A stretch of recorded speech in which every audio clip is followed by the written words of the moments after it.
মনে মনে মই কথা এটা ভাবি আছোঁ আপুনি বেজ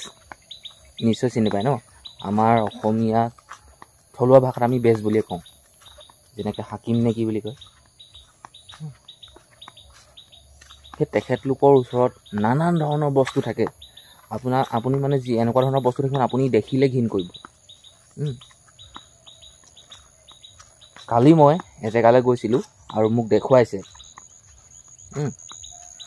এছাই সাপৰ এই মানে শুকান অংশ গোটেই এছাই সাপটো মই দেখিছোঁ আৰু মোৰ মুখৰ আগতে কাটিছে তাৰপিছত আপুনি গঁড়টো নিশ্চয় দেখিছে অসমৰ সেই বিখ্যাত এশিঙীয়া গঁড় যোনে যোনে দেখিছে বা নাই দেখা আপুনি গুগলত চাৰ্চ কৰি বা ইউটিউবতো আপুনি চাব পাৰে ফেচবুকতো চাব পাৰে সেই গঁড়ৰ মাংস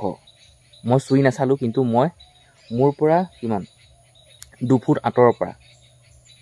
2 ফুট নহয় 1.5 ফুট আঁতৰৰ পৰা মই সেই গঁড়ৰ মাংস মই দেখিছোঁ কোনো কাহিনী দেখি পোৱা নাই কিন্তু সেইদিনাখন সেই মানুহজনে কি মন গৈছে নাজানো মোক দেখুৱাইছে যে ইয়া কি ক'বা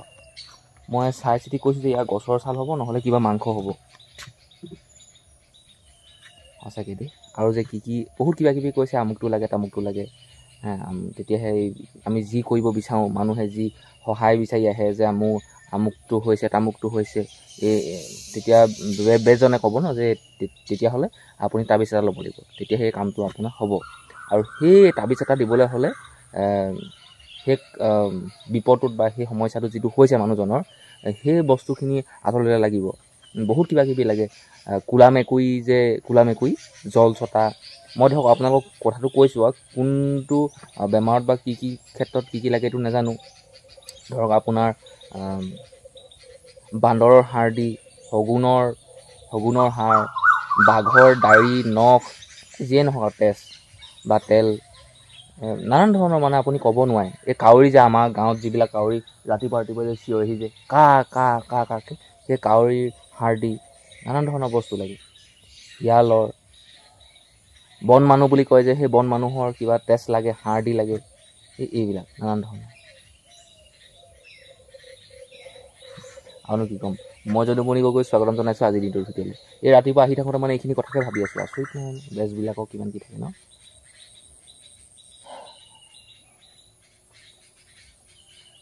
মই এজন বেজৰ ঘৰহে মই দেখিছোঁ দেই একদম ধনী মানে উচ্চ খাপৰ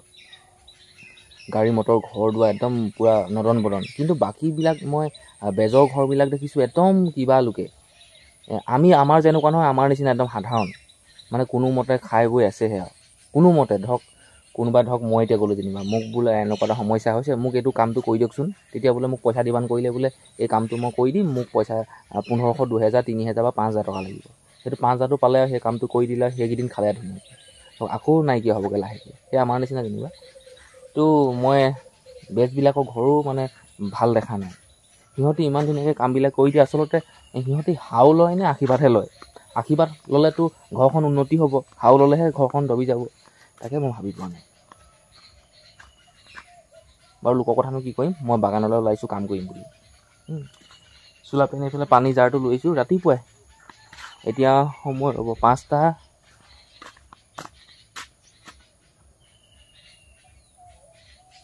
48 হৈছে এতিয়া সময় সেইফালে ঘড়ী এটা আছে তাৰ লগত তাত চাই মই কৈছোঁ 5:48 এতিয়া সময় মই মুখ হাত ধুই গা পা ধুই আহিছোঁ ঘৰৰ পৰা ভাবিছোঁ কিমান সোনকালে উঠিব লাগিব দুপৰীয়াকৈ কামবোৰ কৰিবলৈ মন নাযায় ঘৰৰ বাৰী কামবিলাক ৰ'দ ওলায় বা কিবা লাগে এতিয়া বোলো ৰাতিপুৱাতে এই বাগানত থকা সেই কলগছৰ সেই শুকান পাতবিলাক আৰু এজোপা কলগছত 4-5টা কলপুলি ওলাইছে এইখিনি এতিয়া কাটিম 10টামান বজালৈকে বা ৰাতিপুৱা ভাত খোৱা সময়লৈকে তাৰপিছত আকৌ সেই 10টামান 9টামান বজাৰ পৰা আকৌ এনেই ফ্ৰীকৈ থাকিম আৰু উপায় নাই নকৰিলেও উপায় নাই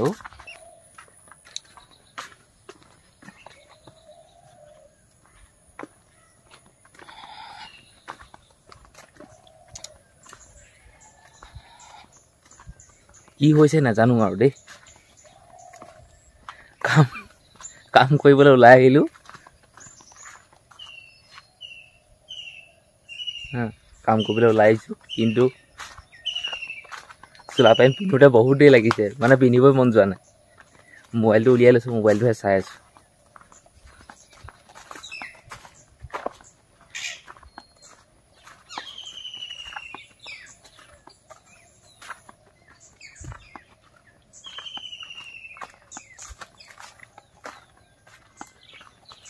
বাগানত সাৰ মাৰিব লাগিছিলে, সাৰেই নাই।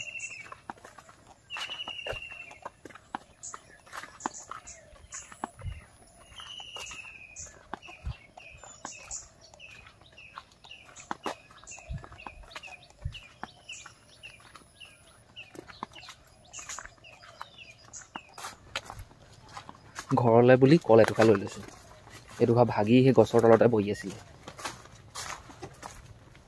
আৰু এইফালৰ ছাইডত থকা বাগানখন, যিখন বাগান আপোনালোকে দেখি আছে, ইয়াত কাম কৰি হৈ গ'ল, মানে চাফা কৰি হৈ গ'ল। আৰু মোৰ পিছফালে এতিয়া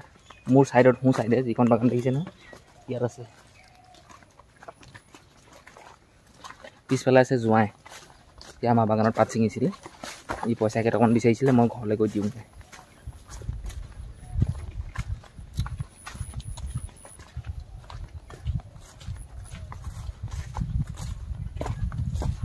আকৌ আহিম বাগানলৈ, কাম কৰিব লাগিব।